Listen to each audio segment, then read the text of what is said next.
Hello, and welcome to Badass Moms, brought to you by the Holistic Therapies Directory.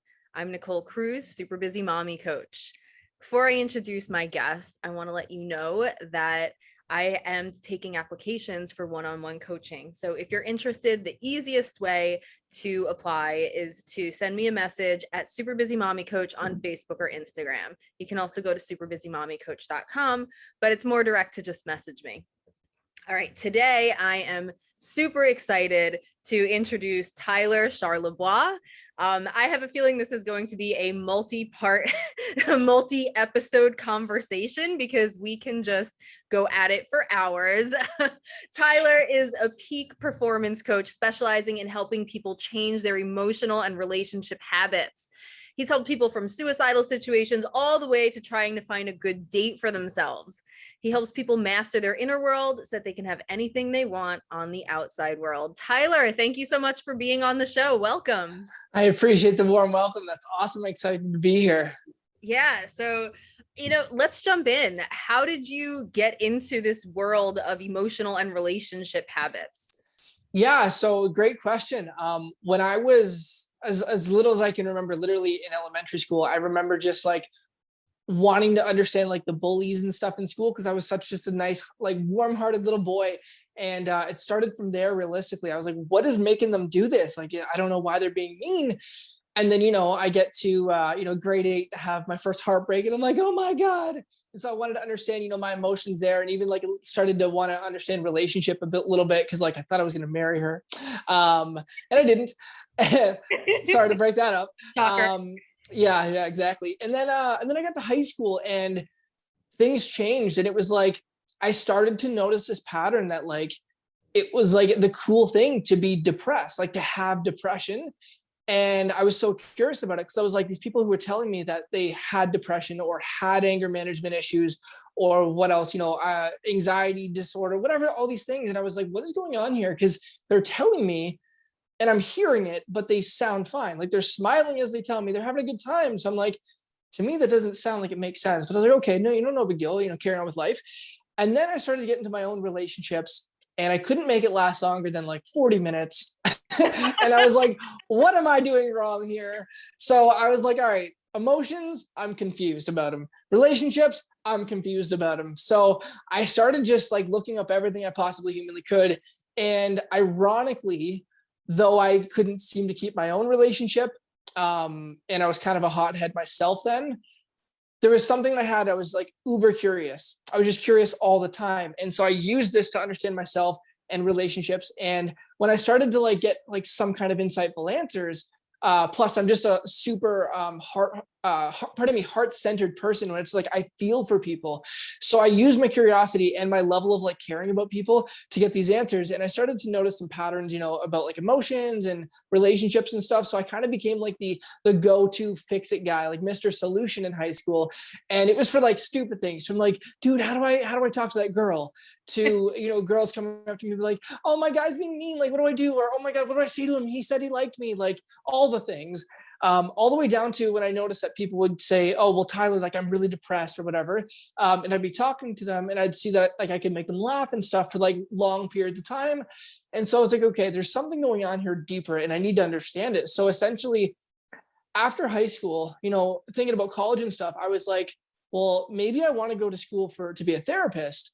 And when I was searching up that stuff, I was like, nothing was popping out at me. I didn't like the idea of sitting down with somebody for, I don't know, weeks, months, years, whatever it happened to be, decades these days. And I was like, I don't really like the idea of just talking to them. Like, I was like, I get it. But in my personal opinion, I was like, talking to them doesn't seem like it's doing the job, because if it did, they shouldn't need to be there, probably shouldn't, need to be there months or years down the road, especially years. I was like, there's got to be something, there's something interesting about that. And so a little bit later on, I found somebody who started to, they were getting results in like one session that from people who had phobias to people who were suicidal to people who had like dissociative personality disorder and all these crazy things, all the way to like, how do I build confidence? And so I was like, okay, this is someone I need to learn from. And so when I started to notice all these patterns and learn them, I brought them into my own life. and got rid of the anger. I don't even experience anger now unless I want to. And it sounds weird, but like I find it can be a tool. You know, it can be a tool sometimes to get a boost of energy and get something done, but it's not sustainable. So I got a hold of my own emotions, and now I'm like playful all the time. I started to get a hold of my own my relationships, and understood like why I couldn't hold on to them in high school. And like I began to realize, you know, how to make that work and make it sustainably passionate. And so I just started helping other people with this, and it became my passion very quickly. Mm-hmm. Yeah, I mean, that's a great background story, but you focus on relationships through the lens of habits, and emotions through the lens of habits. It's not about Yes. introspection necessarily, it's habits. Yes. Why habits? So I love this question. So what I began to realize when I was studying relationships and studying emotions, because that's where it came from. I was like, I need to understand these two because they seem to go hand in hand anyway. What I realized was that our emotions are habits. And I know to the listeners right now, you might be thinking, what does it even mean? So we are doing our emotions and we just don't realize it, but we get into such a pattern of doing it that it's like, if anyone's listening who drives a car, probably most of the audience, right? If you've ever, or something else, but I'll use car as the analogy. In the beginning, when you got in your car, you had to like figure out where's the ignition, my seatbelt. You were consciously doing everything, consciously driving down the road.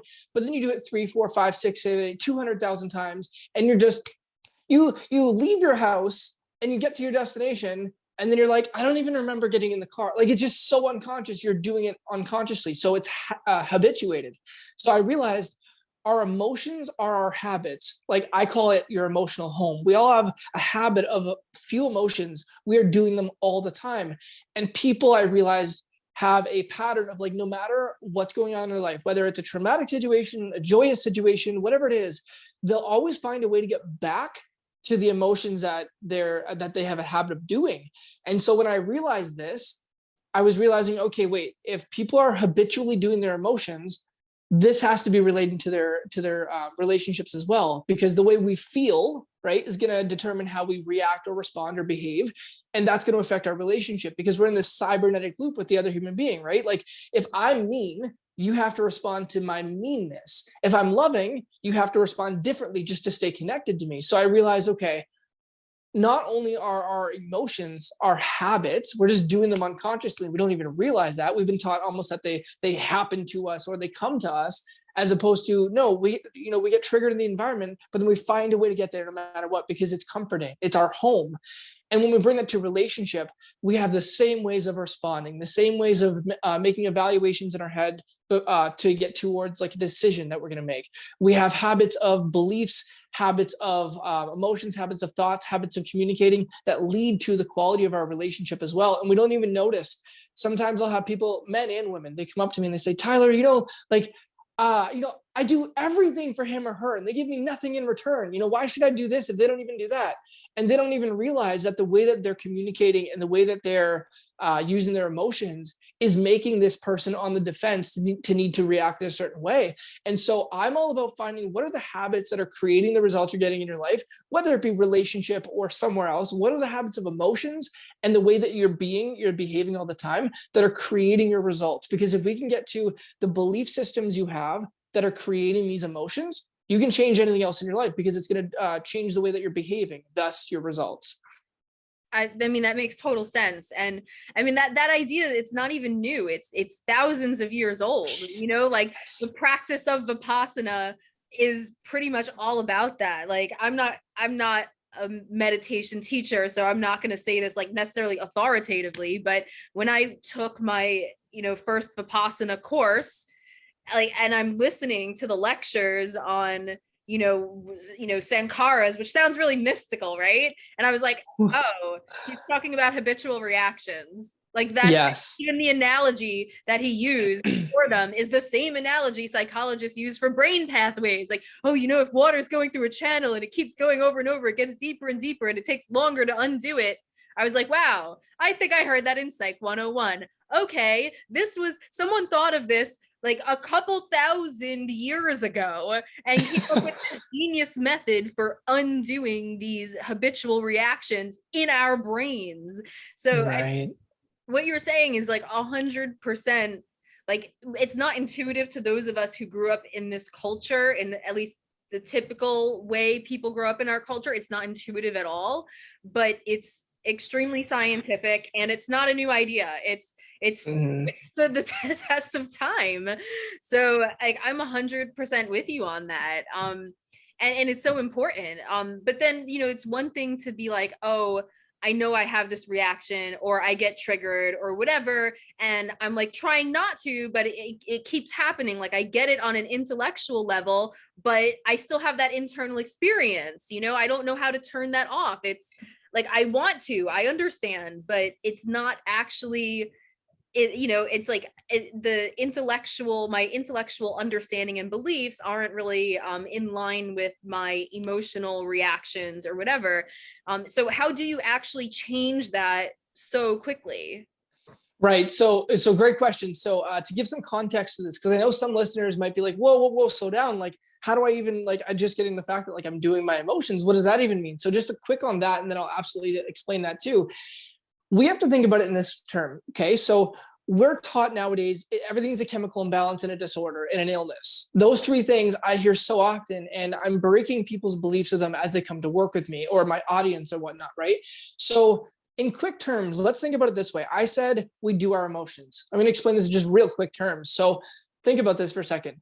Think of the amount of things around you that you could be focusing on at once. And I don't mean like just like, oh, that there's a box right there and a fridge. I mean like the level of stimulus coming into the nervous system, right? Like coming into our senses all the time. I guarantee, even if someone is in a quiet room right now, if they listen really hard, you can hear something, even if it's like the humming of your fridge. There's things that Your you're own not. heartbeat.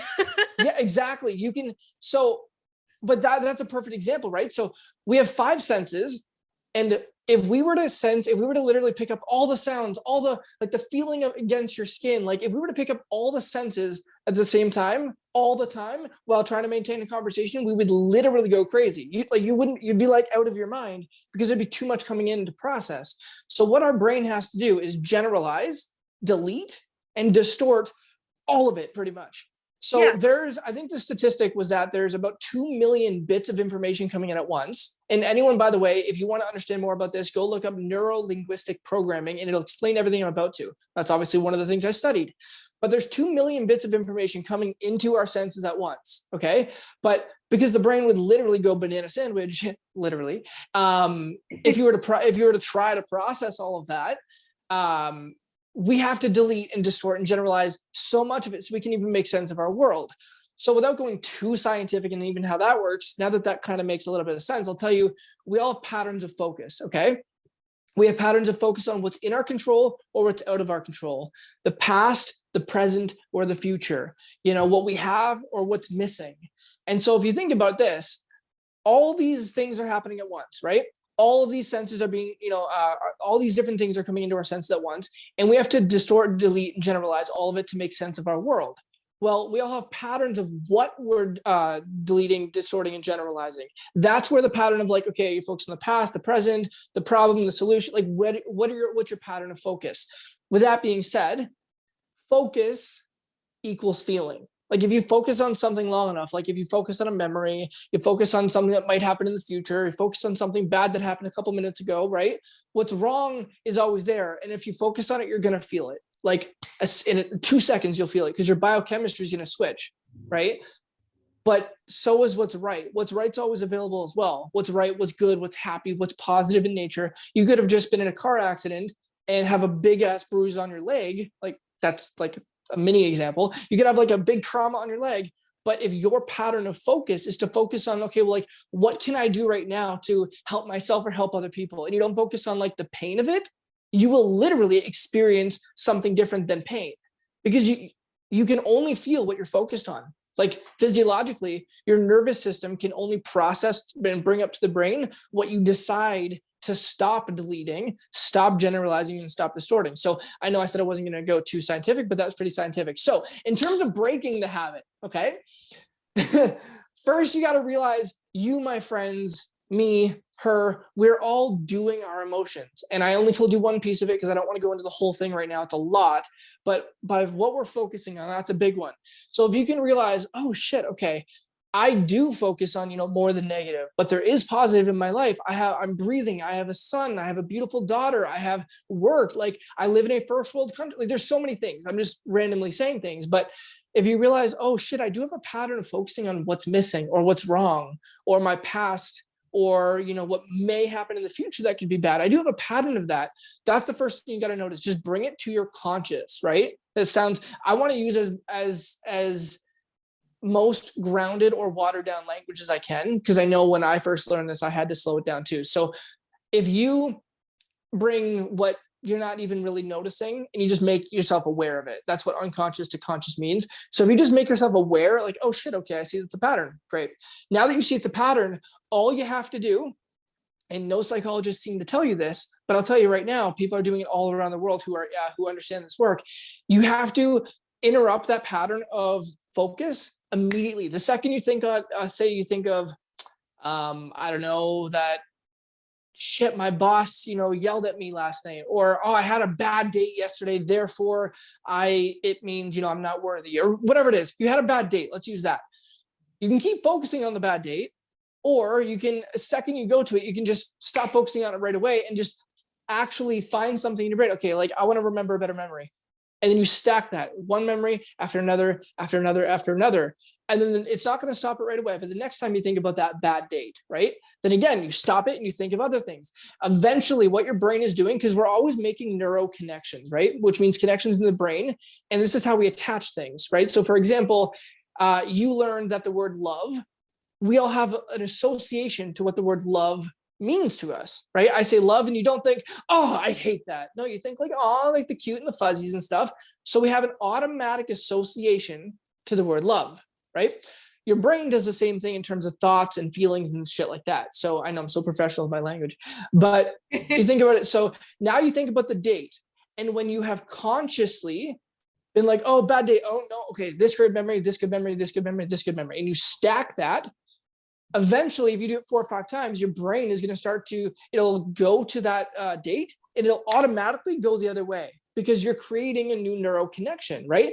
Like if I were to do this, I'll use this as another metaphor, right? So if I started doing this and the entire time I spoke to you, Nicole, the entire time I spoke to you, by the way, for anyone who's listening on the podcast, I'm moving my finger up and down.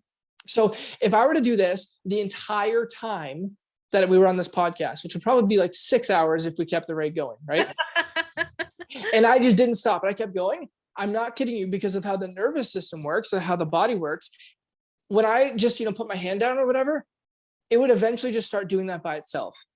It would, because it's so conditioned.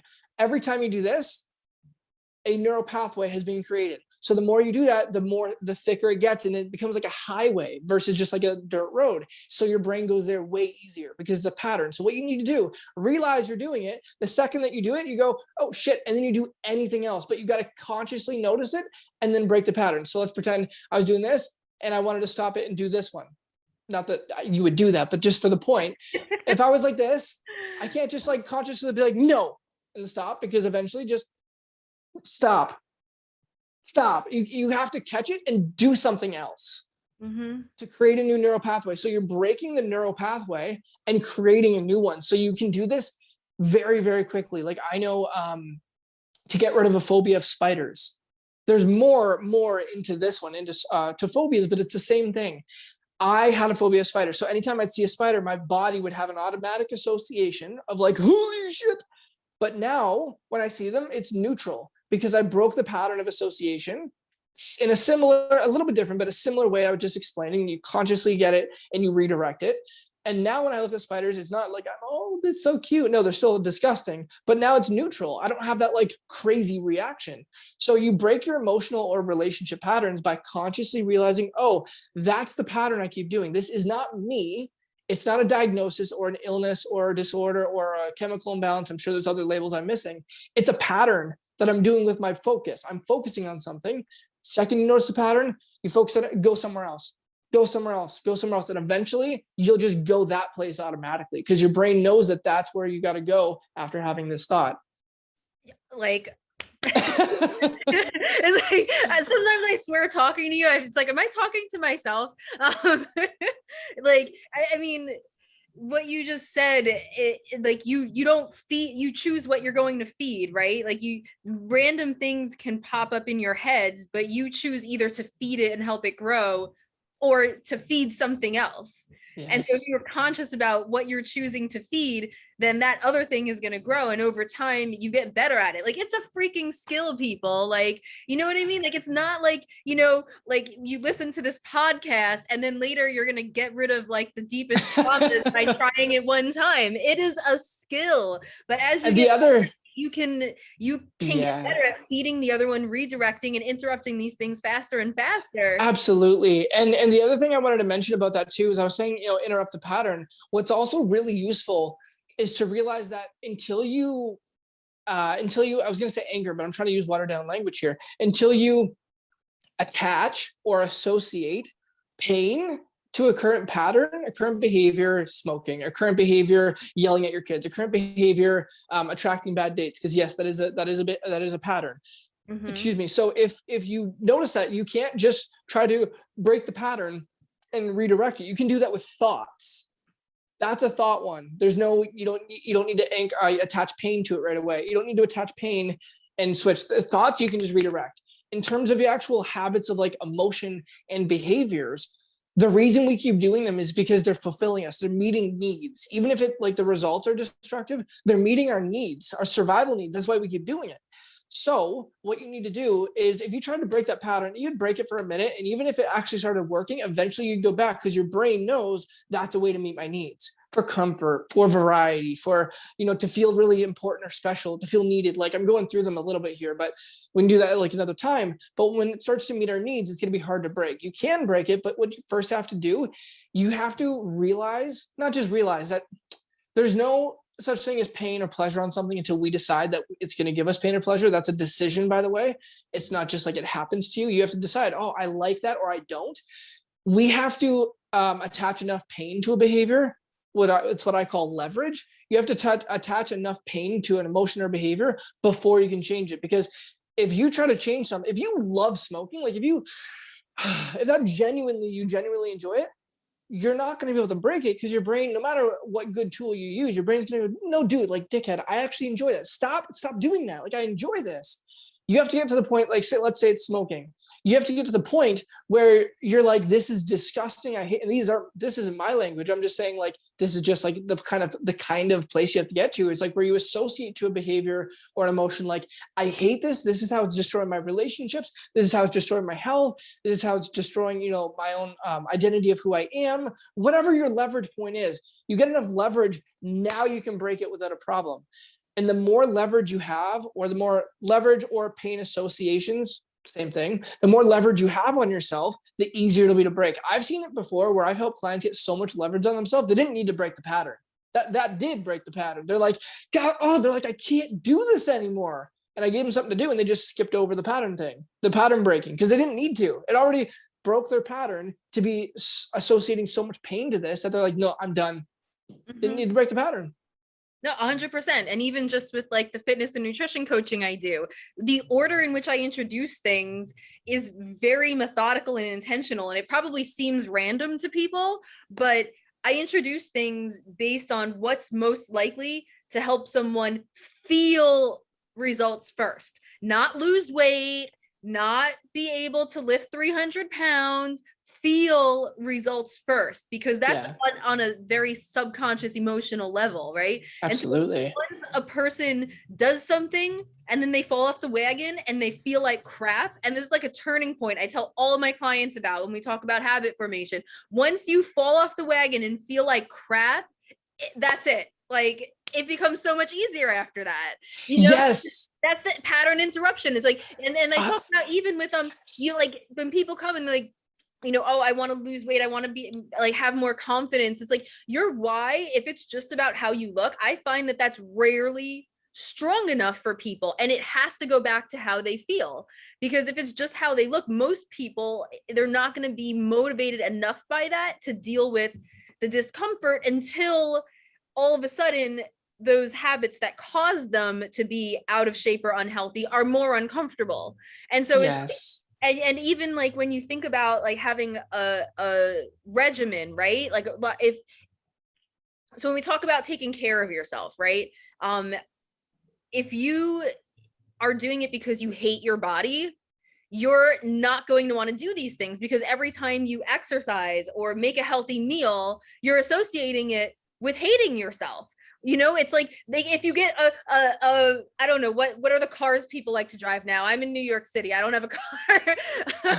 Like, if you have your, I don't know, Corvette, that's like I feel like that's like a 1990s kind of car to be cool. Whatever. If you have 10 years ago, I thought about BMW, it that's the one people like. BMWs. Hey. All right. So if you have a BMW, you're gonna be like, oh my God, I want to wash my BMW. Oh my God, I have to take it for like an oil change at like 2,999 miles and all this stuff. I gotta get it detailed. If you have a hoopty, you're like, crap, I gotta fix this thing again. I'm not gonna wash that thing. Forget it. It's like it's a whole different experience you have based on how you see it. And so everything you're saying resonates so much because it is absolutely integral. Even though we have totally different work, it's absolutely integral to 1,000%. And you know why? Because all change, no matter what you're doing. This is why I tell people I'm performance coach. Like, performance just means essentially whatever your habits are that are getting in the way of your quality of life. Whether your relationship, whether you can't even stand yourself because you annoy yourself with how you feel all the time, or your body. Like, I won't even lie, I know barely anything about health and fitness. I have a coach for that myself. But what I do know is if you came to me, I could help you get in better shape or at least lose weight or whatever, just by changing what you associate to eating a lot of crap. Like, just because it's all like, my work is essentially what's behind everything. Right. So that's why you can relate so much. And like, I'm not making this about me. That's just because these are the fundamentals of change. We have to have enough pain linked to the thing we're currently doing, which is what you just talked about, like the BMW metaphor. Like, we have to have enough pain linked to something, break the pattern of what we're currently doing, and then trade it for a better thing. And as long as that is conditioned, like you do it over and over and over again until it meets your needs, you change. Doesn't take long. One of the examples I wanted to give to your audience, and maybe you've experienced this too. I know most of us have. People always tell me, Tyler, change can't happen overnight. And I laugh so hard. I'm like, you want to talk about change happening overnight that you may or may not have experienced? If you haven't, if whoever's listening to this right now, if you haven't experienced what I'm about to say, you know at least 3 to 5 people who have. That's how common this example is. That's why I love using it. To anyone listening right now, if you can hear my voice, have you had a moment where you drank so much of your favorite alcohol, you loved it so much, and you went out to a party one night and you drank way more of this particular alcohol than you ever thought you possibly could in your life, but you loved it. You're having a great night. And then that night you had an experience of like the worst volatile, like puking of your whole life. It made you feel like absolute crap. I guarantee if this hasn't happened to you, it's happened to 3 to 5 of your friends, or at least people you know in your social networks, and they do not drink that alcohol anymore. Because even the thought of it, the smell of it, the title of it was, I have JP Weiser's up there. If that happened with, like, they hear the name and they go, oh, because it's pain linked to that thing. Enough pain linked to anything. Enough pain linked to toxic men. Enough pain linked to being a dick yourself, why you can't get dates. Enough pain linked to alcohol, to treating your body unhealthily, to enough pain to being kind of broke. Like, enough pain to even making just enough to survive. If even that becomes painful enough, you can make any amount of money you want. But to change any behavior or any result you're getting, health, relationship, emotion, let's stick to that for the moment because that's what you and I do. As long as you associate enough pain to the current thing you're doing, you can change in a effing heartbeat. I love it. You know what? Let's wrap there, but we're going to pick this up again. We're going to have another episode where we go deep into trauma, and then I'll probably need a third episode to be able to get into all the relationship and dating stuff, but we will do it, people. We absolutely will. Yes. Tyler, thank you so much for being on the show. And thank you everyone for listening to Badass Moms, again, brought to you by the Holistic Therapies Directory. If you are a holistic practitioner, or if you're looking for a holistic practitioner, make sure you check out the Holistic Therapies Directory and see how they can help you get what you want. Spread the word about the wonderful work you're doing, or find someone in your area who can meet your needs. And of course, make sure you check out Super Busy Mommy Coach .com. And Tyler, where can they find you? You can go on Instagram at tyler.charlebois, or on my Facebook as well at the same thing, Tyler Charlebois. Let's spell that out. CHARLEBOIS. Yes. My mother did not give me, or God, whoever you want to call it, did not give me an easy name. No, absolutely not. All right, awesome. So we will see you all on the next episode of Badass Moms, when we will be diving deep into trauma and victim mentality. Thank you, Tyler. You're welcome.